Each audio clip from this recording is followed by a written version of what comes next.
Halo teman-teman, jumpa lagi di podcast bersama Ikatan Wajib Pajak Indonesia. Halo Pak Rinto, apa kabar? Masih semangat hari ini, Pak? Selalu semangat, Mas. Oke, Pak Rinto, selalu semangat buat kita semua teman-teman ya. Sekarang kita mau bahas mengenai NKRI ya, Negara Ya, Kesatuan Republik Indonesia. Tetapi ini diplesetin sama IWP jadi Negara Catering Republik Indonesia.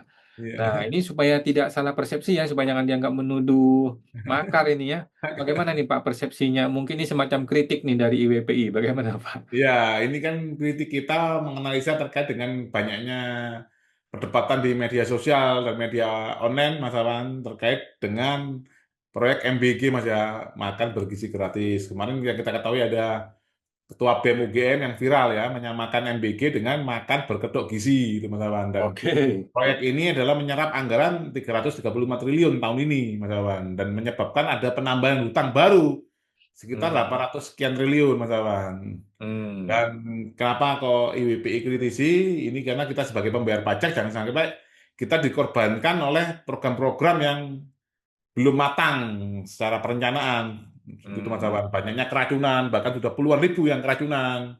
Hmm. Hampir tiap minggu Mas kita dengar keracunan. Bahkan yang sekali keracunan itu satu sekolah bisa ratusan murid, Mas. Hmm. Itu kan kalau penanganannya lambat bisa meninggal, ya itu gimana, Mas?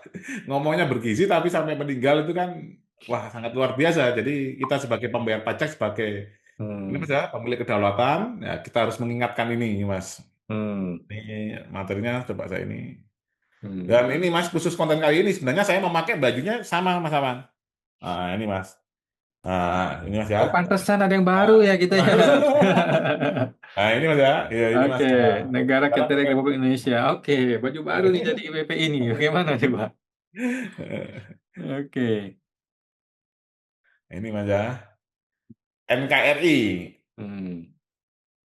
apa IWPI, NKRI apa sudah menjadi negara catering Republik Indonesia. Ini Mas, karena semuanya berebut nih Mas. Hmm. Pingin pada punya dapur MBG. Ini kalau kita ngamati sebagai pengusaha Mas Awan ya, Hmm. sebagai pembayar pajak, ini sebenarnya sangat-sangat tidak sehat Mas Awan ya untuk dunia iklim berusaha. Hmm. Bayangkan sekarang Mas Awan, orang yang nggak punya kemampuan permasakan, kemampuan catering, kepingin punya dapur MBG, hanya Hmm. karena diiming-iming, misalkan dapat keuntungan sekian juta per hari, kan bahkan ada insentif, pokoknya pemilik dapur MBG dapat 6 juta per hari walaupun libur gitu Mas Awan. Jadi 6 juta per hari Hmm. kalau kali 30 sudah 180 juta Mas Awan, kali 1 tahun Oke, dahsyat kan itu. sudah 2 miliar itu Mas Awan ya. Nah, Hmm. itu Mas Awan. Hmm. Nah, ini mandat konstitusi, martabat bangsa dan arah kebijakan MBG. Hmm.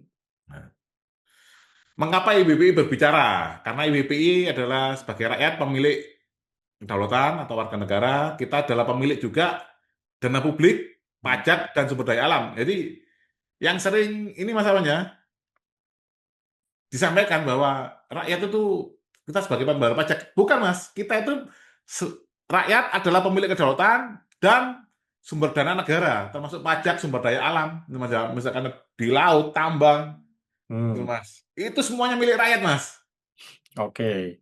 Jadi bukan hanya kita bayar pajaknya, Mas, tapi harta kita yang dikelola oleh pemerintahan itu adalah hartanya rakyat juga, Mas. Jangan kira, tuh, Mas. Hmm. Semua kekayaan ini bumi, air dan kekayaan alam yang terkandung di dalamnya itu dikelola oleh negara. Frasenya Hmm. seperti itu, Mas. Dikelola itu miliknya rakyat, Mas. Gitu, Mas. Hmm. Nah, pemerintah itu hanya pengelola, itu loh, Mas. Jadi kalau dikritisi jangan emosi seperti itu, Mas. Mau Hmm. namanya pengelola atau asisten pelayan rakyat, asisten rumah tangga, kalau di analogi rumah tangga, jangan emosi kalau dikritik, Mas. Oke. Posisi moral IWPI, menegur pengelola negara, yaitu presiden beserta jajaran, Hmm. ya bukan menyerang pribadi, gitu, Mas. Hmm. Terus, hak warga negara untuk mengkritisi arah kebijakan yang dibiayai oleh keringat mereka sendiri. Jadi, yang dibiayai oleh keringat rakyat plus hartanya rakyat, Mas namanya. Itu Hmm. hak kita mengkritisi. Jadi, ini kadang teman-teman mahasiswa ini viral terus diteror. Nah, itu karena mereka belum mengungkapkan positioning mereka Mas berdasarkan pasal-pasal yang ada di dalam konstitusi. Hmm. Mandat konstitusi dan tujuan negara Mas. Tujuan negara itu adalah pertama Mas. Ini tertuang di dalam ini Mas ya. pembukaan Hmm. Undang-Undang Dasar 1945.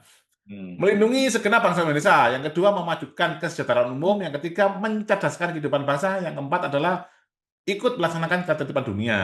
Ini Hmm. pembukaan UUD 1945 mengamalkan kesejahteraan dan pendidikan martabat secara beriringan, tidak saling mengorbankan. Ini yang terjadi kan anggaran pendidikan hebohnya Mas ya, itu kan dialihkan sebagian untuk dana MBG ini Mas. Jadi Hmm. tidak boleh Mas antara kesejahteraan dan pendidikan ini tidak boleh saling mengorbankan. Hmm. Kesejahteraan umum bukan sekedar bantuan. Kesejahteraan sama dengan pembangunan kapasitas dan kemandirian struktural. Negara bertugas menciptakan kondisi ekonomi sosial yang sehat. Apakah kebijakan ini memperkuat struktur ekonomi warga atau sekedar menutupi gejala lapar sesaat? Distribusi bantuan, charity, berbeda dengan membangun kesejahteraan yang bermartabat. Hmm. Nah, keluarga sebagai unit kesejahteraan terkecil. Nah, ini Mas.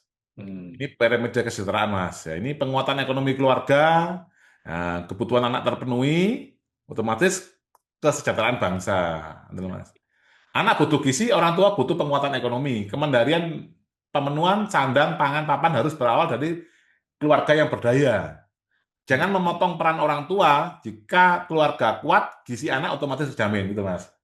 Hmm. Jadi memberi makanan BG ini, Mas, itu juga harus manusiawi Mas ya. Karena kan contohnya anak saya Mas ya, anak saya ini kembar, Hmm. itu selera makannya aja beda Mas Awan. Hmm. Selera makannya beda. Nah, jadi kadang kita tuh satu ini masak bersamaan, apa masak dua yang beda. Nah, Hmm. sebenarnya untuk ini Mas ya, untuk Hmm. mengatasi hal tersebut, itu contoh-contoh di luar negeri sudah banyak Mas Awan. Atau kita kalau naik pesawat lah. Jadi penyimpanan makanan itu kalau bisa ini Mas ya, hot chain atau cold chain. Jadi dalam bentuk beku nanti dipanaskan. Atau bentuk Hmm. panas tinggal didinginkan, nggak diapa-apain kan otomatis nanti kan akan dingin sendiri Mas Awan ya. Itu Hmm. karena apa Mas? Karena bakteri itu akan timbul di suhu tertentu. Coba Mas Awan bisa bantu saya browsing Mas ya. Bakteri makanan itu timbul di suhu berapa sampai berapa. Itulah makanya kalau kita ke kondangan Mas ya, saat ada acara pernikahan, itu kan dikasih lilin itu Mas ya, atau Hmm. api kecil itu Mas makanannya. Itu biar tidak basi Mas. Hmm. Hmm. Nah, itu kira-kira suhu berapa Mas untuk bakteri makanan itu timbul? Hmm. Suhu ya. Ya, suhu makanannya Mas. Nah, itu. Hmm. Nah, makanya metodenya ada cold chain atau hot chain, gitu Mas. Jadi kalau cold chain itu kalau tidak salah di bawah 5 derajat, itu bakteri nggak timbul, atau berapa itu Mas? Ya betul, antara 5 sampai 60 itu adalah saatnya dia bertumbuh. Nah, jadi kalau mode hot itu di 5 ke bawah, nah, didinginkan itu Mas, di frozen, nah itu loh Mas. Itu kan tujuannya untuk itu Mas. Nah, kalau Hmm. 60 ini dipanaskan, gitu Mas. Lah, Hmm. yang umum memang yang kita lebih sering tahu adalah yang di frozen atau yang di cold chain, gitu Ya. Mas. Makanya kita kalau naik pesawat, makan di pesawat atau makan di apa kan dipanaskan dulu, Mas Awan. Hmm. Hmm. Itu meningkatkan selera makan, Mas Awan. Nah, Hmm. kalau sekarang MBG yang sekarang ini Mas dimasak malam-malam, dikasihkan pagi hari, nah, Hmm. itu kadang dimakannya siang itu yang menyebabkan banyak keracunan. Hmm. Nah, jadi menyerahkannya pun sudah tidak manusiawi, teman-teman. Hmm. Bahkan dari WP juga saya sendiri Mas ya mendengar banyak-banyak sekolah yang ternyata itu dibuang makanannya Mas karena tadi tidak layak tadi Mas Awan. Hmm. Ini kan uang pembayaran pajak kita dan harta kita dari sumber daya alam dikeruk hanya untuk membuang-buang. Ini kan sangat tidak pembelajaran yang sangat tidak etis Mas di sekolah loh Mas ya. Hmm. MBG menguji akar masalah Mas ya. Niat baik tidak otomatis menghasilkan kebijakan yang baik. MBG harus diuji efektivitas strukturalnya. Resiko mendorong kemandirian atau justru menciptakan ketergantungan struktural. Ini Mas ya. Hmm. Jadi anggaran sekian besar resource itu kan harusnya untuk kemandirian, dibuat untuk membuka lapangan pekerjaan yang janjinya 19 juta untuk meningkatkan ini Mas ya, Hmm. kegiatan ekonomi, otomatis para orang tua ini mampu membiayai anaknya, Mas, mampu meningkatkan gizi anaknya masing-masing. Kebijakan publik berskala triliunan harus berbasis bukti empiris, bukan sekedar niat populis. Hmm. Urutan martabat, sandang, pangan, papan, ini Mas ya. Ini mohon maaf Mas ya, ini sebenarnya dari filosofi Jawa, cuman ini yang sering diplesetkan Mas Awan. Sandang, pangan, papat, ini urut Mas. Kita tuh harus sandang dulu, yaitu martabat dan harga diri, prioritas utama. Ini bisa melalui pendidikan tadi Mas ya. Pangan, ini kebutuhan fisik dan jiwa, itu bisa apa, dipersepsikan dengan makanan atau dengan ini proyek MBG ini. Kalau papan ini adalah tempat tinggal atau juga bisa dipersepsikan ketepatan penempatan ruang dan peran. Ini Mas, sandang lebih disik tinimbang pangan. Kehilangan martabat lebih berbahaya daripada sekedar lapar perut. Jadi ini sangat penting Mas namanya. Jadi kita tuh lebih penting kita tuh pendidikan kita benahi, sekolah gratis nggak ada yang bunuh diri seperti yang di NTT. Gitu loh Mas. Itu karena itu martabat bangsa, Mas, sandangnya bangsa itu seperti itu Mas. Nah, ini kalau dari Cak Nun Mas ya. Jadi jangan bergantung pada negara, jangan bergantung pada pemerintah. Bagaimana bisa pemerintah diandalkan? Padahal pemerintah lah yang kalian bayar. Mereka itu tidak punya apa-apa, makanya kalian beri gaji, beri kendaraan, dan lain sebagainya. Lah kok sekarang ada presiden membantu beras kepada rakyat? Dari mana kamu itu bisa bantu-bantu padahal uang rakyat rakyat sendiri kok yang berasal dari pajak dan tadi sumber daya alam. Sembarangan saja kamu, beras miskin. Lah itu gila. Siapa yang miskin? Yang paling miskin ya yang digaji. Ya, rakyat itu digaji atau yang membayar? Yang membayar kok dikasih beras miskin, mulutnya yang bicara itu butuh disumpal itu Mas. Iya kan rakyat, jadi lucu pokoknya Indonesia itu Mas. Ya, kita yang menggaji malah kita jarang dituduh miskin gitu Mas. Pendidikan sebagai sandang bangsa, pendidikan pembentuk martabat kolektif masa depan bangsa. Problem konstitusi mewajibkan 20% APBN untuk pendidikan. Risiko MBG menggunakan lumbung pendidikan untuk program konsumtif pengaburan makna sandang. Mengambil anggaran pendidikan untuk makan gratis sama dengan menukar masa depan otak demi kenyang perut sesaat.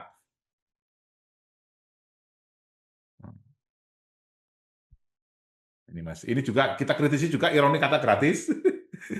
Ini Mas, makan bergizi gratis, kok bisa gratis kan? Ini kita lihat Mas, dalam negara modern tidak ada yang benar-benar gratis, semua dibiayai dari pajak, sumber daya alam dan kekayaan kolektif negara. Rakyat bukan penerima pasif, melainkan pemilik sah dana itu sendiri yang berhak mengontrol.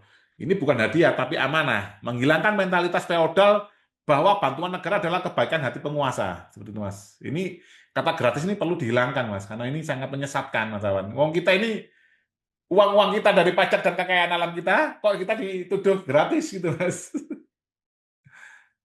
Tata kelola, legitimasi, dan akuntabilitas. Perpres 83 tahun 2024, yaitu terkait pembentukan BGN, memicu pertanyaan akademik soal desain kewenangannya. Program nasional butuh deliberatif yang kuat, tidak instan. Checks and balances adalah jaminan akuntabilitas, bukan hambatan eksekusi. Kebijakan raksasa yang mengubah postur anggaran negara harus lewat perdebatan publik dan parlemen yang ketat. Jadi dasar hukumnya MBG ini adalah pembentukan BGN ini Mas, Perpres 83 tahun 2024. Dan kita ketahui Mas, Perpres tersebut itu melompat dari Undang-Undang Dasar langsung ke Perpres Mas. Jadi hierarki peraturan perundang-undangan ada Undang-Undang Dasar, seharusnya ada TAP MPR, ada Undang-Undang atau Perpru, peraturan pemerintah baru peraturan presiden. Ini nomor 1 langsung nomor 5 Mas. Nah, beban fiskal dan paradoks generasi. RAPBN 2026 merencanakan menaikkan utang baru hingga 781,86 triliun. Paradoks generasi masa depan diwarisi utang untuk membiayai program konsumsi hari ini. Sementara anggaran pendidikannya justru dipangkas. Bangsa ini berisiko kenyang jangka pendek, rapuh jangka panjang. Kesimpulan dan tuntutan IWPI. Kritik utama, NKRI jangan bergeser menjadi negara catering. Martabat pendidikan tidak boleh dikorbankan demi pangan atau makanan. Arah koreksi, lindungi mutlak 20% anggaran pendidikan murni, kembalikan MBG sebagai instrumen sosial kesehatan spesifik, perkuat audit, pengawasan independen dan transparansi. Rakyat menegur karena rakyat pemilih amanah, presiden itu pengelola bukan yang memiliki. Seperti itu Mas Awan. Masih mute Mas. Oke, makasih Pak Rinto ya. Ini adalah bentuk kritik masyarakat kepada pemerintah ya. Jangan malah kita malah dihantam balik ya. Harusnya mereka berintrospeksi diri lah ya. Sampai orang plesetin ke yang macam-macam ya. Sekarang juga kayak diplesetin catering Republik Indonesia. Maksudnya adalah untuk mengkritik ya. dan pemerintah sebagai pelayan rakyat harusnya terus berbenah diri ya. Dan tadi sudah banyak disampaikan oleh Pak Rento ya, bahwa masalah suhu-suhu itu mesti diperhatikan, Ya. waktu, kapan masak, kapan dimakan tuh harus diperhatikan. Ini bagus sekali ya buat teman-teman ya. Mudah-mudahan MBG, tidak lagi pusing ngurusin mobil pickup ya, mudah-mudahan masih fokus mikirin makanannya ya. Iya. Baik, terima kasih Pak Rinto informasinya, luar biasa sangat bermanfaat sekali. Kita jumpa lagi Pak di podcast berikutnya Pak. Terima Oke kasih Mas, Pak. sama-sama. Nah.